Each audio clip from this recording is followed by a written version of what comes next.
예수님은 기업물자의 세 가지 조건을 다 갖추셨습니다.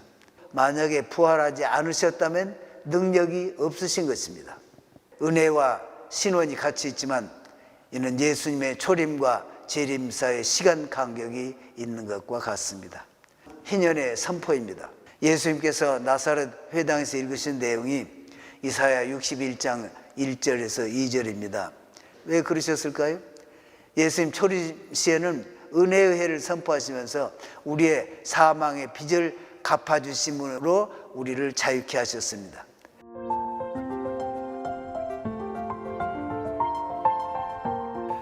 안식년은 쉐미타,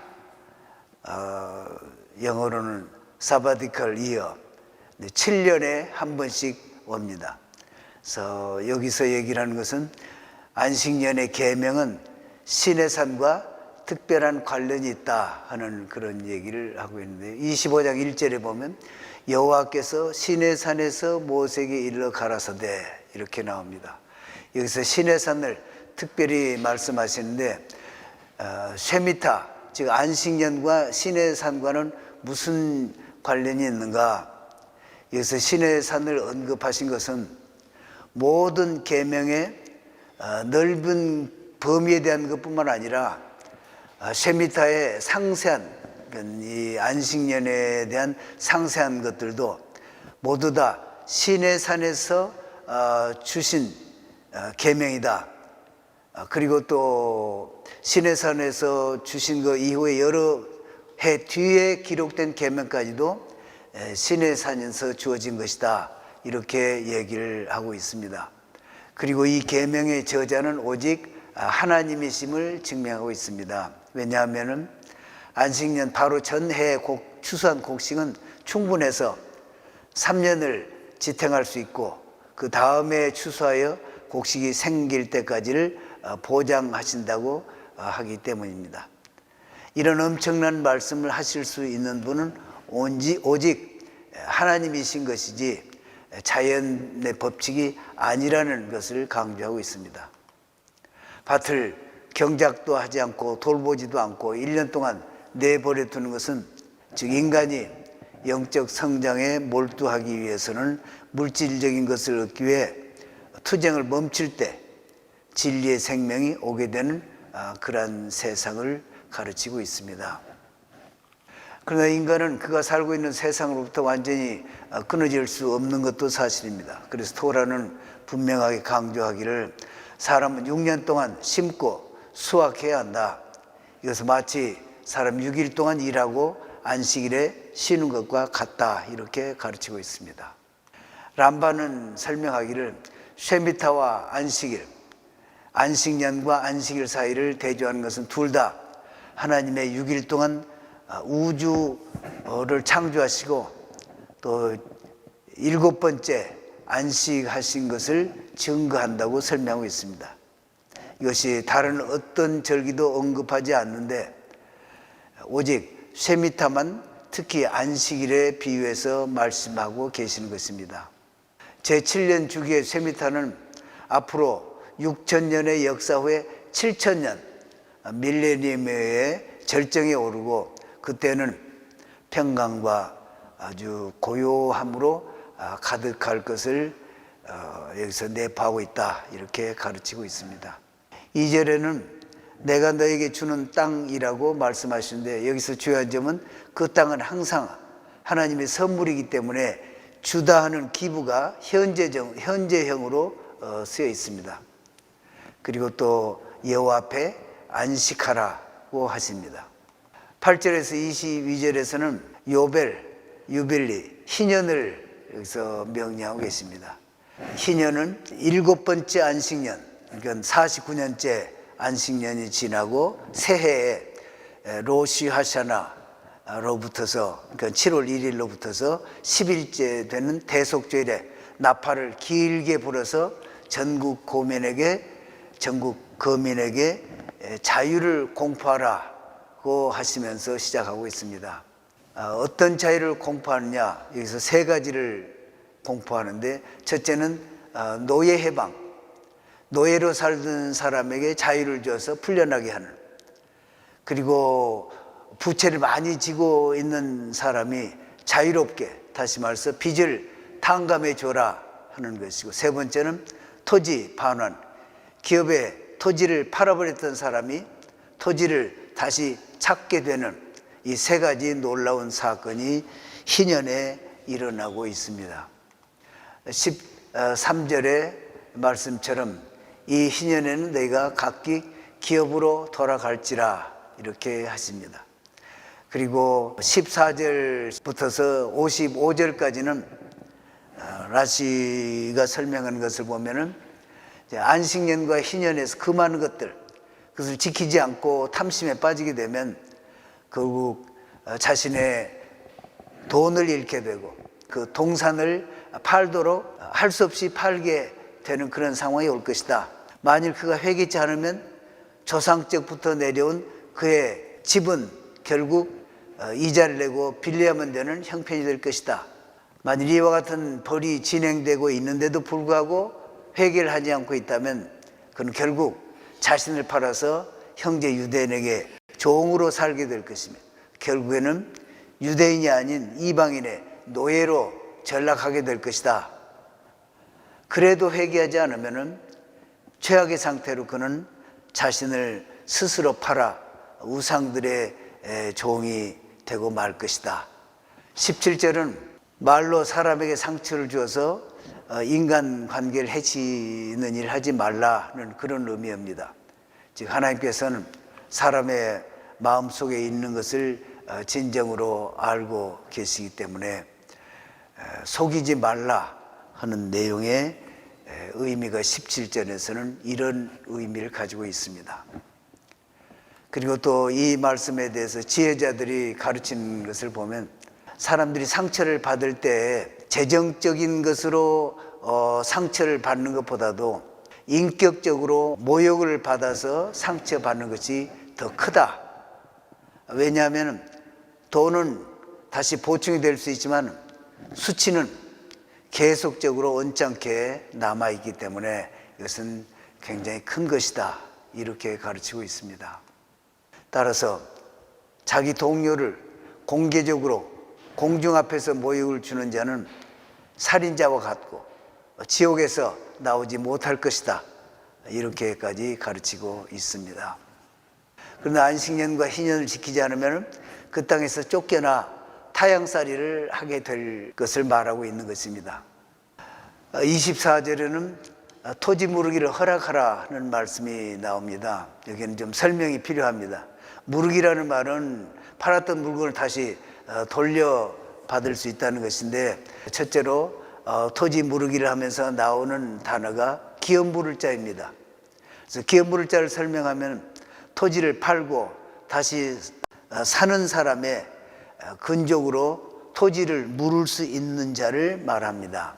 기업 물을 자의 자격 요건은 근족이어야 되고 또 재산이 있어서 토지를 물러줄 수 있는 능력이 있는 자로, 그리고 또 반드시 자원하는 마음이 있어야 합니다. 땅을 산 주인은 토지 무르게 하는 사람에게 땅은 팔되 다음 희년까지 몇 년 남았는가 계산하고 매년 그 토지의 소산이 얼마인지 계산해서 그 연수대로 값을 정합니다.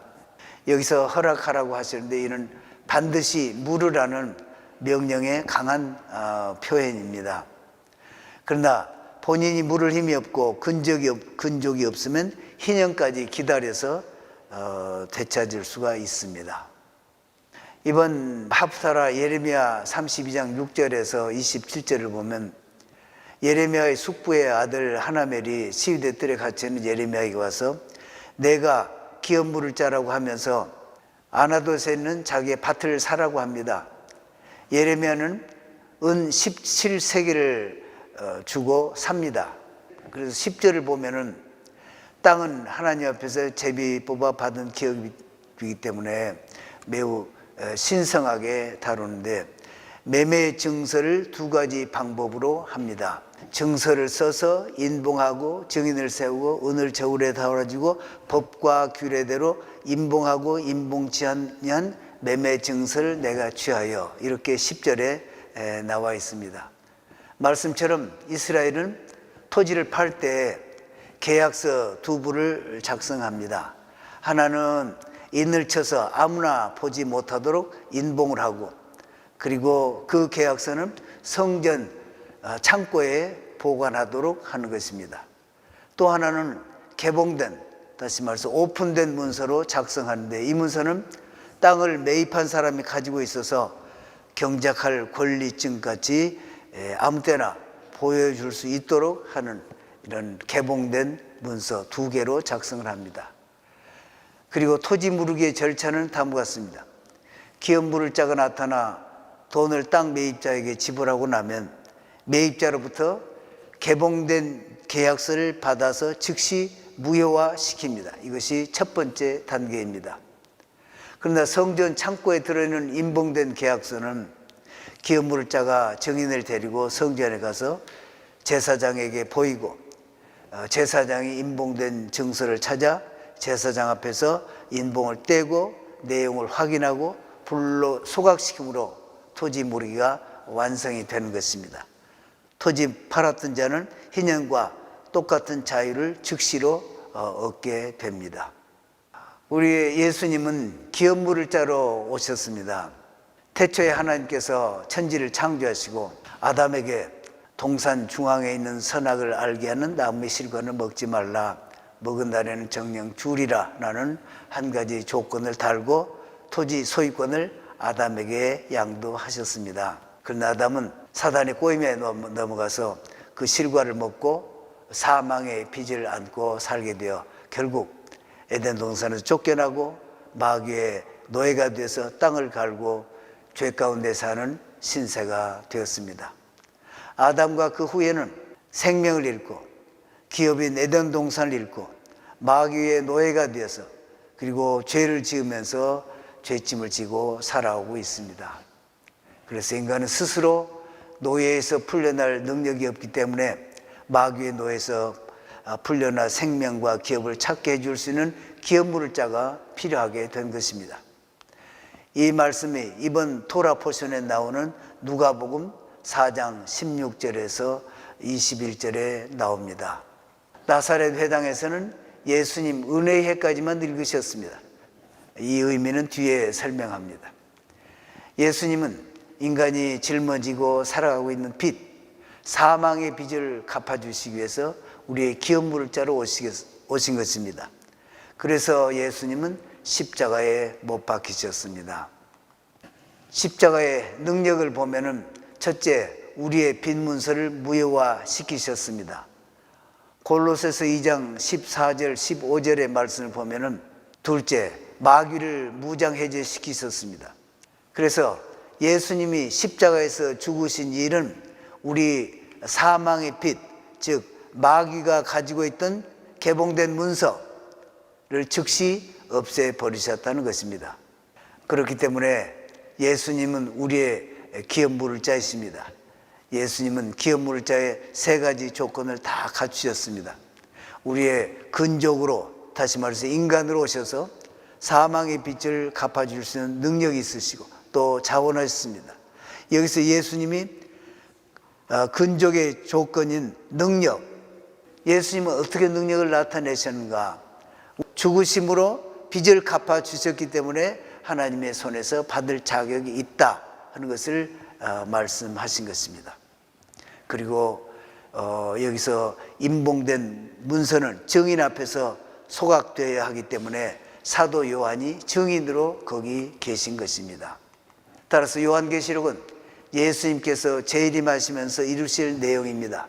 인을 떼시면서 거기 기록된 일들이 성취되고, 그리고 마지막에 18장 20절에 보면 하늘과 성도들과 사도들과 선지자들아 그를 인하여 즐거워하라, 하나님이 너희를 신원하시는 심판을 그에게 하시. 예수님께서 나사렛 회당에서 읽으신 내용이 이사야 61장 1절에서 2절입니다. 그런데 예수님은 나사렛 회당에서 은혜의 해까지만 읽으셨습니다. 왜 그러셨을까요? 예수님 초림 시에는 은혜의 해를 선포하시면서 우리의 사망의 빚을 갚아주심으로 우리를 자유케 하셨습니다. 그러나 다시 오실 때는 신원, 즉 복수로 계시록에서 설명하듯이 심판을 보여주실 것이기 때문입니다. 따라서 성경 한 줄에 은혜와 신원이 같이 있지만 이는 예수님의 초림과 재림 사이의 시간 간격이 있는 것과 같습니다. 주님 곧 다시 오시고 신원의 심판을 이루시고 영광스러운 메시아 왕국, 천년 왕국이 계시록 20장에 나와 있습니다. 다시 말해서 희년의 왕국을 이루실 것입니다. 이를 하나님은 희년법과 토지법의 계명으로 가르쳐주고 계십니다.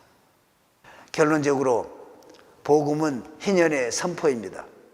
그리고 예수님의 재림으로 우리가 부활의 생명체로 태어나고 에덴 동산을 회복합니다. 마귀는 무적행으로 묶여 들어갑니다. 할렐루야.